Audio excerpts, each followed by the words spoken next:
আল্লাহ পাক ন্যায় বিচারক। আল্লাহ পাক শুধু গফুর রহিম নন, আল্লাহ পাক শুধু পরম করুণাময় অসীম দয়ালুই নন, বরং তিনি হচ্ছেন ন্যায় বিচারক। ন্যায় বিচারক। একজন ধর্ষক যদি বলে যে আল্লাহ পাক তো গফুর রহিম, আল্লাহ আমাকে মাফ করে দিতে পারেন, তাহলে যাকে ধর্ষণ করলো সে তার উপর জুলুম হবে না? আল্লাহ পাক যদি ধর্ষককে মাফ করে দেন, তাহলে যাকে ধর্ষণ করা হয়েছে ওর প্রতি জুলুম হবে না? কথা বুঝতে পারছেন না?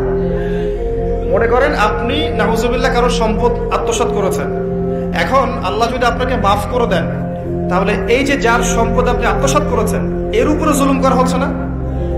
আল্লাহ পাককে জুলুম করবেন? এক জাররা পরিমাণ করবেন না। কিয়ামতের মাঠে নেকি দিয়ে তার এই ঋণ শোধ করতে হবে, অথবা তার গোনা আপনার কাঁধে নিয়ে জাহান্নামের পথে যেতেও হতে পারে। আল্লাহ পাক হেফাজত করবে। এই জন্য সবসময় সতর্ক থাকবেন আপনার যারা যেন মানুষের হক নষ্ট না হয়। মানুষ আপনাকে গালি দেখ, থাপ্পড় মারুক, জমি আত্মসাৎ করে ফেলুক, হক নষ্ট করুক, কি করে করুক, আপনি তারটা করতে চান না। যারা করছে আপনি লাভবান। আপনি কেমন করে লাভবান? আপনি অসংখ্য নেকি পাচ্ছেন, আপনি জানছেনও না। যেই আপনার বিরুদ্ধে মনে করেন আপনি নিষ্পাপ, আপনি মাজলুম, আপনি কোনো অন্যায় করেন নাই, আপনার বিরুদ্ধে জুলুম করা হচ্ছে, অপবাদ দেওয়া হচ্ছে, আপনাকে আন্ডারস্টিমেট করা হচ্ছে, ইত্যাদি ইত্যাদি, আপনি বসে বসে নেকি পাচ্ছেন, বসে বসে নেকি পাচ্ছেন। এবং পরকালে কিয়ামতের মাঠে উঠে দেখবেন অসংখ্য নেকি অটোমেটিক আপনার আমলনামে চলে আসবে।